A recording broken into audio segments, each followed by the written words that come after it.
পরিসংখ্যানের বেসিক্যালি সঠিক সংজ্ঞা কি হতে পারে? আসলে মানসিক ওয়ার্ডে বা রিহেব সেন্টারে একটা রোগী গিয়েছে, এই উলটপালট ভাবে সাজানোকে বলা হয় যে অবিন্যস্ত সাফল্যাঙ্ক। মেয়েরা যে শাড়ি পরো, শাড়ির কথা বলছি না বাবা। কোন কোন সাবজেক্টে তুমি কত মার্কস পেয়েছো আমাকে ডিটেলস বলো। ডিটেলস চাওয়া হচ্ছে মাধ্যমিক বা আনুষঙ্গিক উপাত্ত। প্রিয় শিক্ষার্থী, আসসালামু আলাইকুম। আজকে আমরা মনোবিজ্ঞান প্রথম পত্রের অষ্টম অধ্যায় নিয়ে আলোচনা করব। মনোবিজ্ঞান প্রথম পত্রের অষ্টম অধ্যায় থেকে মাস্ট বি আপনার একটা সৃজনশীল আসবে। এখন এই যে আপনার মাস্ট বি সৃজনশীলটা আসবে 10 নম্বরের, এটা ক্লিয়ার করার জন্য আজকে আমাদের টপিক শুরু হয়ে যাচ্ছে। আমরা একটু দেখি। দেখেন এখানে পরিসংখ্যান পরিচিতি, আপনাকে পরিসংখ্যান পরিচিতি দিয়েছে। পরিসংখ্যান পরিচিতি আমি আপনাকে বলি, প্রতিশব্দ হচ্ছে স্ট্যাটিস্টিক্স, ঠিক আছে? এটি ইংরেজি শব্দটি প্রাচীন রোমান শব্দ স্ট্যাটাস থেকে উদ্ধৃত হয়েছে। স্ট্যাটাস শব্দের অর্থ হচ্ছে কি রাষ্ট্র, অর্থাৎ তখন রাষ্ট্র কাঠামো কিভাবে গঠন করবে, রাষ্ট্রের মানুষজনের জরিপ কিভাবে হবে, এইসব হিসাব নিকাশ নিয়ে যে বিষয়ে আলোচনা করা হতো ওটাকে বলতে আপনার কি স্ট্যাটিস্টিক্স বা কি পরিসংখ্যান। এখন এই পরিসংখ্যানের বেসিক্যালি সঠিক সংজ্ঞা কি হতে পারে? আসলে আমরা এখানে একটা দেখি, ডক্টর এল ভাউলি বলছে পরিসংখ্যান হলো যে কোনো অনুসন্ধানের ক্ষেত্রে পারস্পরিক সম্পর্কে সংস্থাপিত তথ্যাবলীর সংখ্যাসূচক বিবৃতি। অর্থাৎ ভাইয়া ধরেন মানসিক ওয়ার্ডে বা রিহেব সেন্টারে একটা রোগী গিয়েছে, ওই রোগীর 7 দিনের একটা তথ্য নিয়ে রাখলো, 1 2 3 4 5 6, এরপর ধরলাম কত 7 দিনের একটা তথ্য নিয়ে রাখলো। সে প্রথম দিন খাবার ঠিকঠাক খেয়েছে কিনা, সে আপনার হাসলো কিনা, সে দুঃখিত কিনা, সে ডিপ্রেস কিনা, সে ফ্রাস্ট্রেশনে আছে কিনা, এই ধরনের তথ্যগুলো আমরা নিলাম। তাহলে প্রথম দিন দ্বিতীয় দিন এরকম করে করে আমরা নিলাম। এই যে তার উপর অনুসন্ধান করছি, এই যে পারস্পরিক সংস্থাপিত যে তথ্যগুলো আমরা তার সম্বন্ধে পাইলাম, এটাকে যে সংখ্যাসূচক হারে আমরা সংখ্যাবাচক হারে একটা গ্রাফ আকারে প্রকাশ করলাম, একটা তথ্য প্রকাশ করলাম, ওটাকে আপনার কি বলা হয়? পরিসংখ্যান। আরো সুন্দর ভাষা বলি, কিছু তথ্যকে যদি উপাত্ত বা সংখ্যাবাচক পদ্ধতিতে প্রকাশ করা যায় তাকে কি বলা হয়? পরিসংখ্যান বলা হয়। এটা হচ্ছে পরিসংখ্যানের ব্যাখ্যা। এরপরে ভাইয়া পরিসংখ্যানের কিছু বৈশিষ্ট্য আছে। পরিসংখ্যানের বৈশিষ্ট্যগুলো আমরা একটু দেখি। পরিসংখ্যানের বৈশিষ্ট্য কি দেখেন, পরিসংখ্যান একটি সংখ্যা ভিত্তিক বিষয়। কিছুক্ষণ আগে বলছে আপনাকে প্রথম দিন দ্বিতীয় দিন কিভাবে হবে, সংখ্যা ভিত্তিক। এরপর হচ্ছে সংগ্রহমূলক, রোগীটার কি কি সমস্যা ছিল আমরা সংগ্রহ করেছিলাম। 3 নম্বর হচ্ছে এতে বিন্যাসমূলক, বিন্যাস করছি, প্রথম দিন কি করলো, দ্বিতীয় দিন কি করলো, তৃতীয় দিন কি করলো, বিন্যাস করছি। এরপর বিশেষাত্মক পদ্ধতির ব্যবহার হচ্ছে। এখানে বিশেষাত্মক পদ্ধতি দেখলাম যে কোন একটা জিনিস সে প্রত্যেকদিন করতেছে, মানে খাওয়াটা সে প্রত্যেকদিন করতেছে, রেগে যাওয়ার বিষয়টা সে প্রত্যেকদিন করতেছে, এই জন্য প্রত্যেকদিন যেটা হয়ে যায় ওটাকে কি বলা হয়? বিশেষাত্মক পদ্ধতি। আর এগুলোকে বিশ্লেষিত করে গণীকরণ করা যায়, সাধারণীকরণ, অর্থাৎ বিভিন্ন অঙ্কের মাধ্যমে প্রকাশ করা হয়। গড় হইতে পারে, বিচ্যুতি হইতে পারে, মধ্যক হইতে পারে, প্রচুরক হইতে পারে, যেগুলো আমরা কিছুক্ষণ পর আলোচনা করব। তাহলে এগুলো ছিল হচ্ছে আপনার কি পরিসংখ্যানের বৈশিষ্ট্য। এগুলো ছিল আপনার কি ভাই? পরিসংখ্যানের বৈশিষ্ট্য। এবার দেখেন পরিসংখ্যান সম্পর্কিত কিছু কি আপনার ধারণা। পরিসংখ্যান সম্পর্কিত কিছু ধারণা দেখেন, সাফল্যাঙ্ক। অর্থাৎ ভাই যদি বলে আজকের চট্টগ্রাম কলেজের মধ্যে মনোবিজ্ঞানের শিক্ষার্থীদের নাম্বার নিচে দেওয়া হলো, মনোবিজ্ঞানের শিক্ষার্থীদের নাম্বার নিচে দেওয়া হলো, দেখেন দিয়েছে নাম্বারগুলো কি 75 85 90 80 70, এই জিনিসগুলোকে বলা হয় আপনার কি? সাফল্যাঙ্ক। এগুলোকে কি বলা হয়? সাফল্যাঙ্ক। এদিকে দেখেন এগুলো ভাইয়া ওলট পালট ভাবে সাজানো, এই উলট পালট ভাবে সাজানোকে বলা হয় যে অবিন্যস্ত সাফল্যাঙ্ক। মানে এটা উলট পালট ভাবে সাজানো আছে। যদি এটাকে যদি ভাই মেনটেন করে সাজায়, যেমন দেখেন 50, এরপরে 54, এরপরে 55, এরপর 59, অর্থাৎ ছোট থেকে বড়, অর্থাৎ কি ছোট থেকে বড় যদি এভাবে সাজানো হয় এটাকে বলা যে কি? বিন্যস্ত সাফল্যাঙ্ক। অর্থাৎ বিন্যস্ত সাফল্যাঙ্ককে 2 ভাগে ভাগ করা হয়, একটা হচ্ছে ঊর্ধ্বক্রম অনুসারে আর একটা হচ্ছে আপনার কি? অর্ধক্রম অনুসারে। এরপরে ভাইয়া শাড়ি। শাড়ি কি? মেয়েরা যে শাড়ি পরো, শাড়ির কথা বলছি না বাবা, আমি তোমাকে বলছি শাড়ি 2 প্রকার, দন্তেশ্ব আকার অরসিকার। এই শাড়িকে 2 ভাগে ভাগ করা, একটা অবিচ্ছিন্ন শাড়ি আর একটা হচ্ছে তোমার কি? বিচ্ছিন্ন শাড়ি। আমরা একটু দেখি বিচ্ছিন্ন শাড়ি অবিচ্ছিন্ন শাড়ি কি আসলে একটু দেখি আমরা। দেখেন বিচ্ছিন্ন শাড়ি অবিচ্ছিন্ন শাড়ি কি। ধরেন কোথাও আছে 11 থেকে 15, 16 থেকে হচ্ছে আপনার কত 20, 21 থেকে হচ্ছে আপনার কত 25, 26 থেকে আপনার কত 30, 31 থেকে আপনার কত 35। এই ধরনের শাড়িগুলোকে বলা হয় তোমার কি? বিচ্ছিন্ন শাড়ি। কি শাড়ি ভাইয়া? বিচ্ছিন্ন শাড়ি। কেন বলতেছে? এখন 15-এর সাথে 16-এর কি কোনো কানেকশন আছে? 20-এর সাথে 21-এর কোনো কানেকশন আছে? এই রোর সাথে এর কোনো কানেকশন আছে? না, এক একটা রো আলাদা আলাদা, তাহলে একটা থেকে দুইটা আছে বা বিচ্ছিন্ন। এবার অবিচ্ছিন্ন শাড়ি কি বলবো? ধরেন 11.5 থেকে 15.5, এরপর ধরেন 15.5 থেকে হচ্ছে যে আপনার কত 20.5, এরপরে 20.5 থেকে হচ্ছে আপনার কত 25.5, এরপরে 25.5 থেকে হচ্ছে আপনার কত 30.5। এইরকম যে আপনার জিনিসগুলো থাকবে, এই প্রসেসটাকে আমরা বলবো আপনার কি অবিচ্ছিন্ন সারি, মানে যেটা বিচ্ছিন্ন হয়নি, যেটাকে আমরা কি বলবো অবিচ্ছিন্ন সারি। বিচ্ছিন্ন বিহীন যে সারিগুলো, মানে দেখেন একটার সাথে একটা কানেকশন আছে, একটার সাথে একটা কানেকশন আছে, বিচ্ছিন্ন হয়নি, একটার সাথে একটা কানেকশন আছে, এটাকে তোমার কি বলা হবে অবিচ্ছিন্ন সারি। কি বলা হবে? অবিচ্ছিন্ন সারি। গেছে? দেখেন অবিচ্ছিন্ন সারি। এরপর বাচ্চারা দেখেন অবিচ্ছিন্ন সারি গেছে, এবার আসবো ভাই আমরা উপাত্ততে। কোথায় আসবো আমরা? উপাত্ততে। দেখেন উপাত্তের শ্রেণী বিভাগ। কিসের শ্রেণী বিভাগ? আপনার উপাত্তের শ্রেণী বিভাগ। দেখেন উৎসের ভিত্তিতে উপাত্তকে আপনার দুই ভাগে ভাগ করা হয়। একটা হচ্ছে প্রাথমিক উপাত্ত আর একটা হচ্ছে মাধ্যমিক উপাত্ত। তুমি যদি আমাকে এসে বলো স্যার এবার আমি টেস্ট পরীক্ষায় বা আমার নির্বাচনী পরীক্ষায় স্যার আমি পাশ করেছি, এই পাশ করার যে প্রাথমিক উপাত্ত, এখন আমি বলি কোন কোন সাবজেক্টে তুমি কত মার্কস পেয়েছো, আমাকে ডিটেলস বলো। ডিটেলস চাওয়া হচ্ছে মাধ্যমিক বা আনুষঙ্গিক উপাত্ত। ঠিক আছে? গবেষণায় প্রাপ্ত ফলাফল বা উপাত্ত। ঠিক আছে? ধরো আমি যদি বলি স্যার আমি টেস্ট পরীক্ষায় পাশ করেছি, এটা হচ্ছে তোমার প্রাথমিক উপাত্ত। কোন কোন সাবজেক্টে কত নাম্বার পেয়েছে এতটুকু ডিটেলস চাইলে এটাকে বলবো আমরা কি? মাধ্যমিক উপাত্ত। গেছে? এরপর ভাই অবিন্যস্ত উপাত্ত আর বিন্যস্ত উপাত্ত কিছুক্ষণ আগে তোমাদেরকে পড়িয়েছি। এরপর ভাই গুণবাচক উপাত্ত, পরিমাণবাচক উপাত্ত। যদি বলা হয় হচ্ছে যে ডোনাল্ড ট্রাম্প একজন ধার্মিক লোক, তাহলে এই যে ডোনাল্ড ট্রাম্পকে এটা গুণবাচক একটা, মোটা দামি নেতা বাটপার একটা লোক। ঠিক আছে? এই যে বলা, এই যে বাটপার যে বলছি, ঠিক আছে, ডোনাল্ড ট্রাম্প একজন বাটপার লোক, এটা তার গুণবাচক বা দোষবাচক।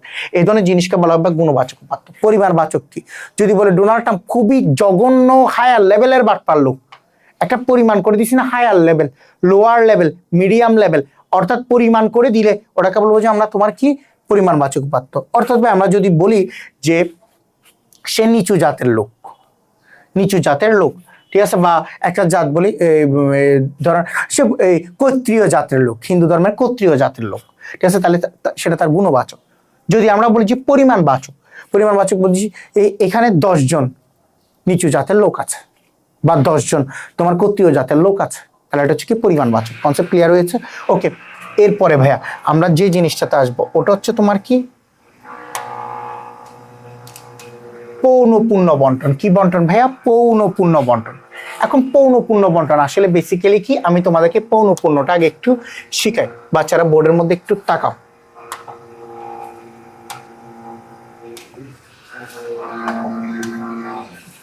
একটু আমরা শিখি। ধরেন আপনার এখানে দিচ্ছি আমি, ঠিক আছে, 12, 14, 10, 18, 21, 16, 15, 13, 19, 11, 21, 1, 2, 3, 4, 5, 6, 7, 8, 9, 10, 11, ঠিক আছে। এরপরে দিলাম এখানে কত? 22, ঠিক আছে। 22টাকে সুন্দর লিখি 22।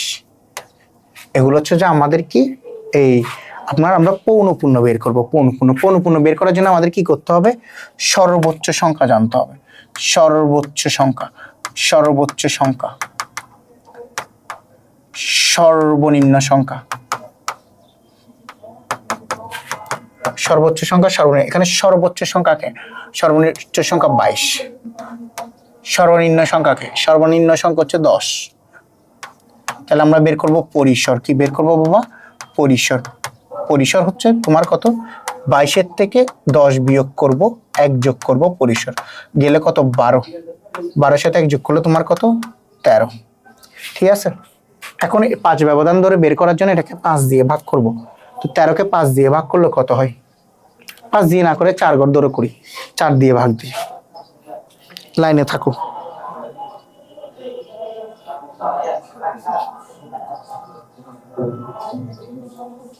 3.25 আসছে। কত আসছে? 3.25। এইটাকে বাঁকা করে দিব যে কত? 4। তাহলে আমাদের কয় ঘর করতে হবে? 4 ঘর। আমরা পৌনঃপুন্য বন্টন শিখতেছি। পৌনঃপুন্য বন্টন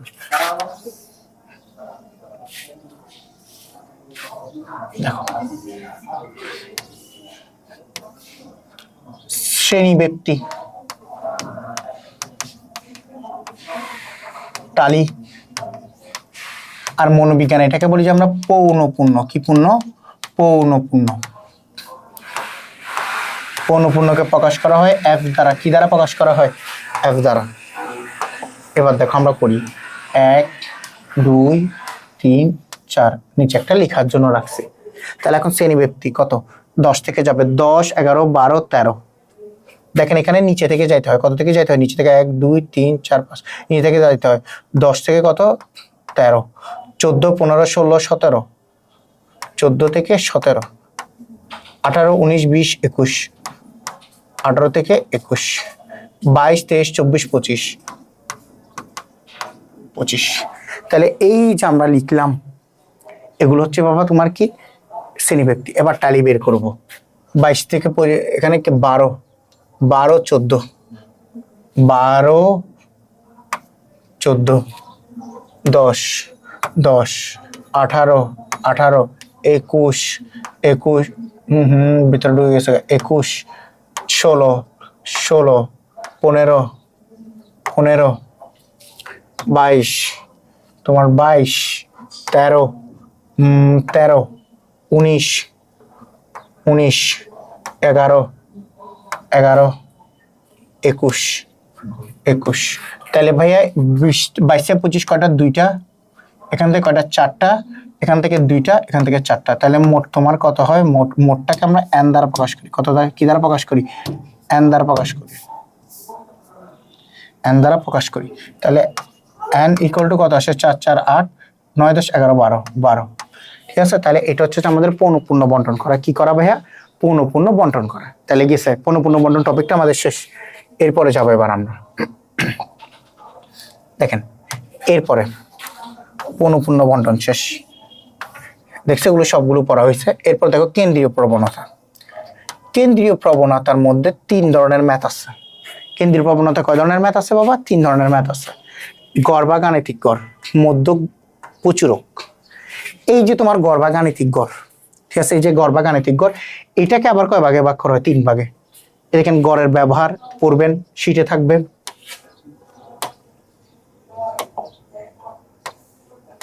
এরপর দেখেন গড়ের গাণিতিক গড়ের ব্যবহার পড়বেন, গাণিতিক গড়ের সুবিধা পড়বেন, গড় নির্ণয়ের পদ্ধতি পড়বেন।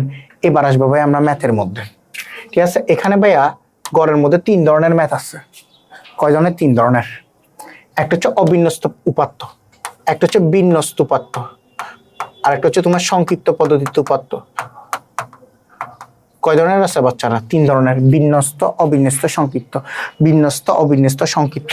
বিন্যস্ত, অবিন্যস্ত, সংক্ষিপ্ত 3 ধরনের গড় আছে।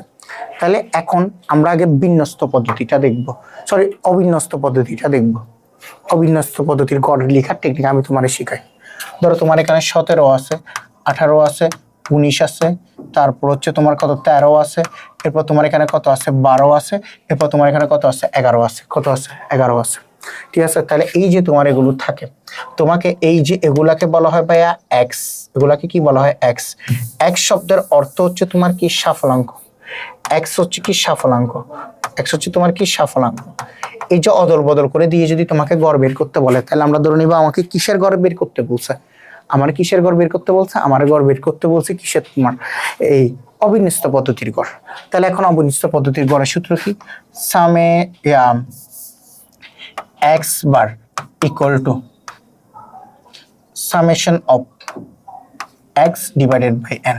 তাহলে সামেশন অফ এক্স কারা হবে, এরা 12 যোগ 17 যোগ 18 যোগ 19 যোগ 13 যোগ 11 ডিভাইডেড বাই কত 1 2 3 4 5 6 6 ভাগ করে যেটা আসবে সেটা হচ্ছে তোমার কি অবিন্যস্ত পদ্ধতিতে তোমার কি অবিন্যস্ত পদ্ধতিতে তোমার গড়। ঠিক আছে, এখন আমরা বিন্যস্ত পদ্ধতিতে গড় বের করব। কি পদ্ধতিতে, বিন্যস্ত পদ্ধতিতে। এটা হচ্ছে অবিন্যস্ত পদ্ধতি গেছে, এখন আমরা বের করব বিন্যস্ত পদ্ধতিতে।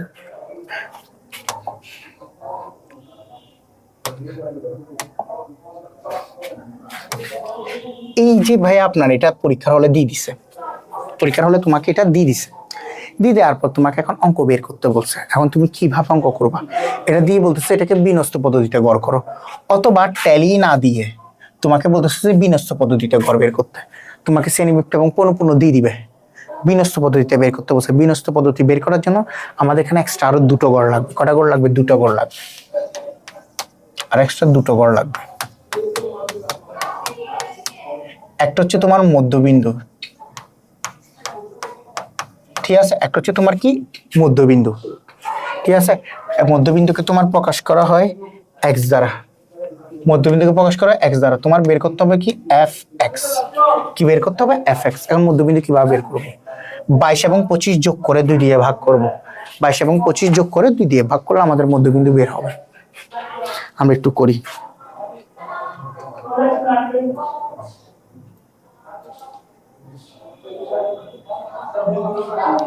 23.5 আসবে আমাদের,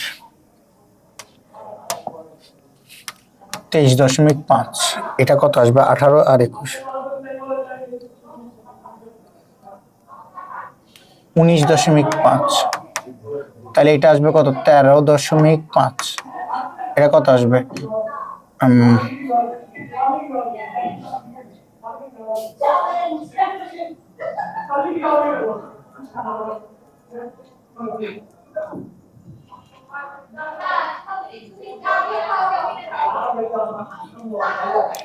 এগারো দশমিক পাঁচ, 11.5, এটা একটু হিসাব করি আমরা, 14 যোগ 17 ভাগ 2, এটা 15.5 আসার কথা, ভুল দিয়েছি 15.5। তাহলে ভাই এই যে আমরা কাউন্ট গুলো করেছি, ঠিক আছে, 15.5 এগুলো হচ্ছে যে আমাদের কি তোমার মধ্যবিন্দু। এবার আমরা এফ এবং এক্স কি করব বের করব, কারণ আমাদের থেকে কি লাগবে এখানে, আমাদের এখানে লাগবে সামেশন অফ এফ এক্স, ঠিক আছে। কেন সামেশন অফ এফ এক্স লাগবে একটু দেখি, কেন সামেশন অফ এফ এক্স লাগবে, ঠিক আছে।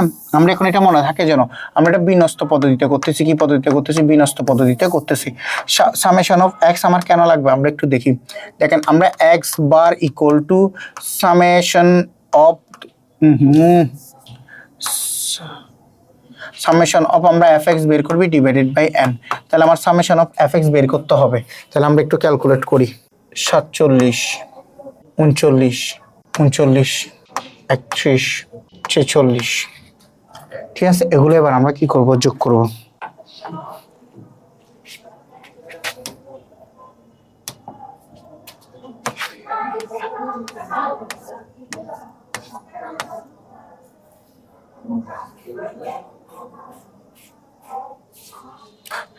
সাত 4 11,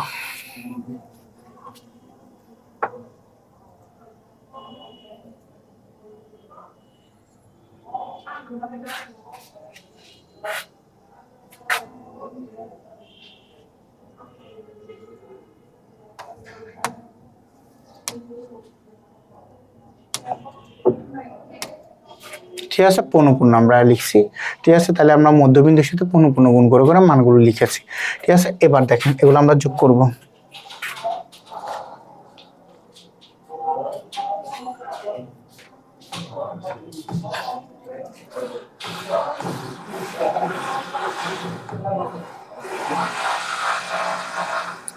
একশো 63 এসেছে আমাদের, 163। তাহলে এবার আমরা বসে 163 বা কত এন, এন এর মান কত 12,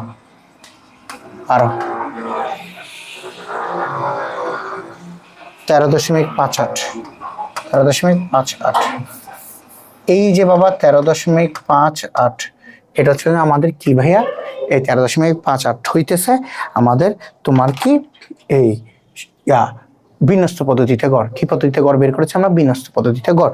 এবার ভাইয়া আমরা আরেকটা ইম্পর্টেন্ট করব, ওটা হচ্ছে ভাই তোমার সংক্ষিপ্ত পদ্ধতিতে গড়। কি পদ্ধতিতে গড়, সংক্ষিপ্ত পদ্ধতিতে গড়। তাহলে এটা তো আমরা বুঝছি সংক্ষিপ্ত পদ্ধতিতে গড়ের মধ্যে কিছু তোমার বাড়াইতে হবে, এই ঘর বাড়াইতে হবে, ঠিক আছে। তাহলে আমরা ঘর বাড়ানোগুলো একটু এই চারটাতেই করি, এই চার্ট অনুসারেই করি আমরা ঘরগুলো, এখানে পাশে বাড়াই, ঠিক আছে। এই চারটার আদলে আমরা করি। তাহলে ঘরগুলো এদিক দিয়ে বাড়ানোর যেহেতু আমাদের জায়গা নেই, আমরা এদিক দিয়ে বাড়াই, তোমরা কিন্তু ও পাশে বাড়াই, ঠিক আছে। তাহলে এদিক দিয়ে যদি আমরা বাড়াই, এখন সংক্ষিপ্ত পদ্ধতিতে করতেছি, কি পদ্ধতিতে গড় করতেছি ভাইয়া, সংক্ষিপ্ত পদ্ধতিতে গড় করতেছি। আমাদের ওদিক দিয়ে বাড়ানোর জায়গা না বিধে আমরা এদিক দিয়ে বাড়াচ্ছি, ঠিক আছে। দেখো ওখানে আবার এফ এক্স লাগবে না, মানে এই ঘরটা লাগবে না,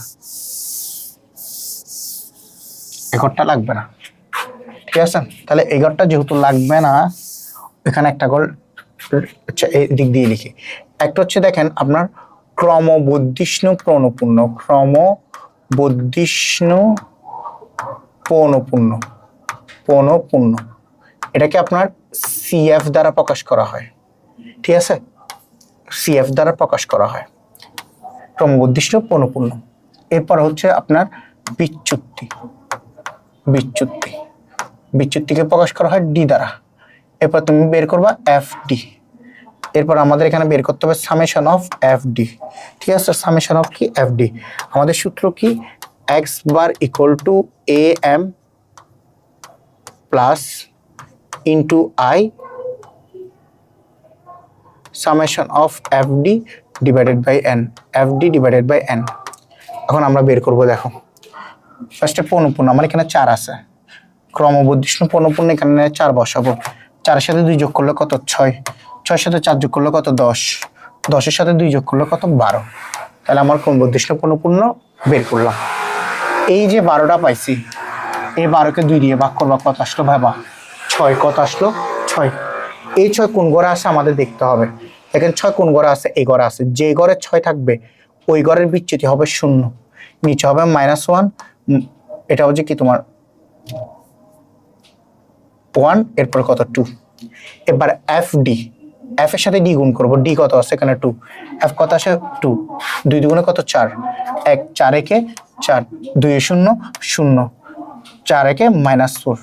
এবার দেখ -4 চলে গেলে তোমার কত আসতেছে 4, এফ ডির মান কত আসতেছে বাবা 4। এবার এখানে এম, এম কেমনে বের করবো, সামেশন অফ এফ ডি বের করছি। সামেশন অফ এফ ডি কত 4, আই এর মান কত, পার্থক্য কত 22 23, 4 ঘর করে কত ঘর করে 4 ঘর করে। এন হচ্ছে কত আমাদের 12, এন হচ্ছে কত আমাদের 12। এম কিভাবে বের করব, যেই ঘরে তোমার বিচ্যুতি 0, যে ঘরে তোমার বিচ্যুতি 0 ওই ঘরের মধ্যবিন্দু হচ্ছে যে এম, মানে এটা হচ্ছে যে এম, মানে 15.5 হচ্ছে তোমার কি এম। তাহলে এখানে আমরা কত বসাবো 15.5। এবার ক্যালকুলেশন করবা, 15.5 যোগ 4 4 16, 16কে 12 দিয়ে ভাগ করবা, 16কে কত দিয়ে ভাগ করবো আমরা 12 দিয়ে ভাগ করবো।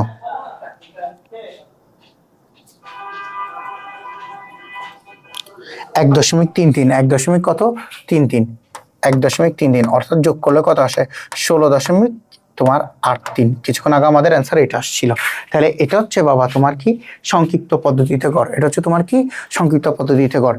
তাহলে আমরা তোমার কি জানি বলে নেক্সট ক্লাসে এর পরের পার্টগুলো পড়বো, মধ্যক পড়বো, প্রচুরক পড়বো। ইনশাল্লাহ গড় আমাদের ক্লিয়ার হয়েছে। তাহলে ইনশাল্লাহ দেখা হবে আরেকটা ক্লাসে। আসসালামু আলাইকুম।